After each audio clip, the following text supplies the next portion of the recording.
Hi friends, welcome to రాణం kitchen. ఈరోజు రాణం కిచెన్లో అయితే నేను బీట్రూట్ ఫ్రై చేశాను. ఈ బీట్రూట్ ఫ్రై అయితే చాలా బాగుంటుంది. టేస్ట్ అయితే అసలు వారంలో ఒకసారన్నా ఇట్లా చేసుకొని తినండి. హెల్త్కి అయితే చాలా మంచిది. ఈ ఫ్రై కోసం ముందుగా బీట్రూట్ని పైన స్కిన్ని తీసేసుకొని చిన్న చిన్న పీసుల్లా కట్ చేసుకొని మిక్సీ జార్లోకి వేసుకొని కొంచెం పలుకులు పలుకులుగా ఒక్క పలుసు ఇచ్చుకుంటూ ఇట్లా గ్రైండ్ చేసేసుకొని ఒక ప్లేట్లోకి వేసేసుకోవాలి. నేనైతే మీడియం సైజుది ఒకటి తీసుకున్నాను. ఈ ఫ్రై కోసం అయితే ఒక వెడల్పాటి బాండీని స్టవ్ ఆన్ చేసుకొని పెట్టుకొని సరిపడా ఆయిల్ వేసుకొని ఆయిల్ వేడెక్కిన తర్వాత తాలింపు దినుసుల్ని వేసుకోవాలి. అలాగే 3 వెల్లుల్లి రెబ్బల్ని కూడా కొంచెం క్రష్ చేసుకొని వేసుకోవాలి. వేసుకొని వీటిని తాలింపుని కొంచెం బాగా వేగనివ్వాలి ఆయిల్లో. ఇలా కొంచెం వేగిన తర్వాత ఒక ఉల్లిపాయ, ఒక 3 పచ్చిమిర్చిని కూడా కట్ చేసుకొని బాండీలోకి వేసేసుకొని వీటిని కూడా కొంచెం వేగనివ్వాలి. వేగిన తర్వాత కొంచెం కరివేపాకును కూడా వేసుకొని మొత్తం అన్నిటిని బాగా కలిపేసుకొని ఒకసారి కొంచెం గోల్డెన్ బ్రౌన్ కలర్ వచ్చే వరకు ఫ్రై అవ్వనివ్వాలి. కొంచెం కలర్ చేంజ్ అయిన తర్వాత కొంచెం పసుపు వేసుకోవాలి.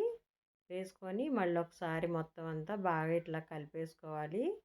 కలుపుకున్నాక మనం గ్రైండ్ చేసి పెట్టుకున్న ఈ బీట్రూట్ని కూడా వేసేసుకోవాలి.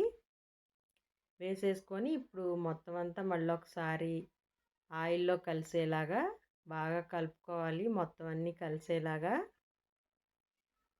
మంటను కొంచెం మీడియంలో పెట్టుకొని ఫ్రై చేసుకోవాలి.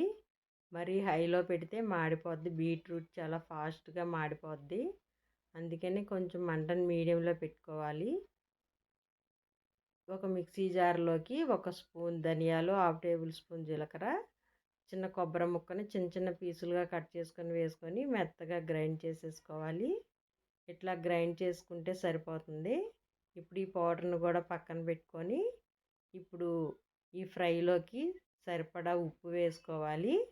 అలాగే 1 స్పూన్ కారం వేసుకోవాలి. ఒక 3 వెల్లుల్లి రెబ్బలను కూడా వేసుకుంటే స్మెల్ అయితే చాలా బాగుంటుంది ఫ్రైలో. ఒక్కసారి ఇట్లా చేయండి, చాలా బాగుంటుంది. ఇట్లా మొత్తం అంతా బాగా కలిసేలాగా కలిపేసుకోవాలి. ఇలా మొత్తం అంతా బాగా కలుపుకొని కొంచెం మంటని లో ఫ్లేమ్లో పెట్టి ఫ్రైని 1 నిమిషం వేగనివ్వాలి. ఇలా వేగిపోయిన తర్వాత మనం గ్రైండ్ చేసి పెట్టుకున్న ఈ కొబ్బరి, ధనియాలు, జీరా పౌడర్ను కూడా వేసుకొని మళ్ళీ ఒకసారి బాగా కలిపేసుకోవాలి. మొత్తం అంతా కలిసేలాగా. ఇలా కొబ్బరి వేసుకుంటే చాలా బాగుంటుంది ఫ్రైలోకి. ఒకసారి ఇట్లా ట్రై చేయండి. ఫ్రై చాలా బాగుంటుంది టేస్ట్ అయితే. ఇలా మొత్తం అంతా బాగా కలిపేసుకొని ఫ్రైని అయితే బాగా వేగనివ్వాలి మంటను లో ఫ్లేమ్లో పెట్టి. ఇలా మొత్తం అంతా బాగా వేగిపోయిన తర్వాత మళ్ళీ ఒకసారి మొత్తం అంతా కలిపేసుకొని ఇంకా స్టవ్ ఆఫ్ చేసేసుకోవాలి. ఈ టైంలోనే ఫ్రై అయితే బాగా అయిపోయింది. ఇలా వేడి వేడి అన్నంలోకి వేసుకొని తింటే చాలా బాగుంటుంది ఈ ఫ్రై.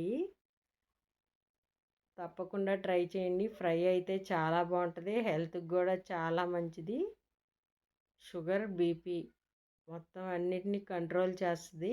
వారంలో ఒకసారైనా ఇట్లాగా బీట్రూట్ని ఏదో ఒక రూపంలో తీసుకోండి. జ్యూస్లో అయినా తీసుకోవచ్చు. హెల్త్కి అయితే చాలా మంచిది.